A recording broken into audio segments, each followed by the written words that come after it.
அஸ்ஸலாமு அலைக்கும். இன்னைக்கு நான் சொல்ல போற விஷயம் அல்லாவின் அடியானுக்கும் ரசூலுல்லா ஸல்லல்லாஹு அலைஹி வஸல்லம் அவர்களின் உம்மத்துக்கும் ஒரு பாடமா இருக்கும். ஆனா இந்த உலகத்தையே சொர்க்கமா நினைச்சு மறுமைய மறந்து நரகத்துல கன்ஃபார்ம் டிக்கெட் புக் பண்ணிட்டு இருக்காங்களே, அவங்களுக்கு இது கசப்பாவும் வெறுப்பாவும் தான் இருக்கும். முடிவு உங்க கையில. ஒரு நிமிஷம் யோசிச்சு பாரு நண்பா. ஒருத்தர் உதயத்தை அண்ணாந்து பாக்குறாரு, ஒருத்தர் தாமரைக்காக தவம் இருக்காரு, இன்னொருத்தர் வெற்றி கொடிய பிடிச்சுக்கிட்டு ஏன் தலைவா வந்துட்டாருன்னு எகர்றாரு. ஆனா உண்மை என்ன தெரியுமா? உங்களுக்கு பிடிச்ச மனுஷங்களை, தலைவர்களை கடவுள் நிலைக்கு கொண்டு போய் நிறுத்தாதீங்க.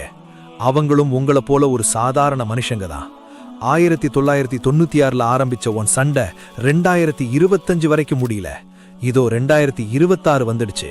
உன் தலைவன் சிம்மாசனத்துல உட்கார்ந்துட்டான், உன் ஹீரோ அடுத்த படத்துக்கு போயிட்டான். ஆனா நீ இன்னும் மத்தவங்களோட சண்டை போட்டுக்கிட்டு உன் நேரத்தை நரகமாக்கிக்கிட்டு இருக்கியா? நான் கேட்கறதுக்கு உன்கிட்ட பதில் தெரியுமா? இன்னைக்கு நீ யாருக்காக ரத்தம் சிந்தறியோ அவன் உன் ஜனாசாவுல வந்து நிக்க போறதில்ல.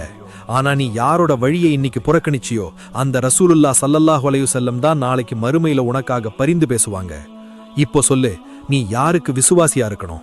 அமீருல் முஃமினீன் உமர் ரலியல்லாஹு அன்ஹு அவர்கள் ஆட்சியில ஒரு பெண் நகைகளோட மைல் கணக்கா தனியா பயணம் செய்தாலும் அவளை தீண்ட ஒருத்தனுக்கும் துணிச்சல் இல்ல.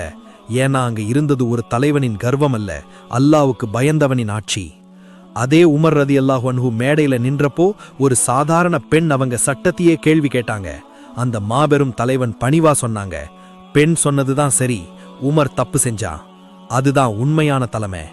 இன்னைக்கு உன் தலைவன் தப்பு செஞ்சா உன்னால தட்டி கேட்க முடியுமா? இல்ல அவன் பின்னாடி அடிமையா ஓடுவியா? நபி ஸல்லல்லாஹு அலைஹி வஸல்லம் சொன்னாங்க, மறுமையில நீ யாரை நேசிச்சியோ அவங்களோட தான் நீ எழுப்பப்படுவ. உன் உழைப்பு உன் குடும்பத்துக்கு, உன் வாழ்க்கை உன் மறுமைக்கு. யாருக்காகவும் உன் ஆகிராவை அடகு வைக்காதே. நீ முஹம்மது நபி ஸல்லல்லாஹு அலைஹி வஸல்லம் அவர்களின் உம்மத். சிந்திப்பவன் மட்டுமே வெற்றியாளன். இது தீன் டிஸ்கவரி.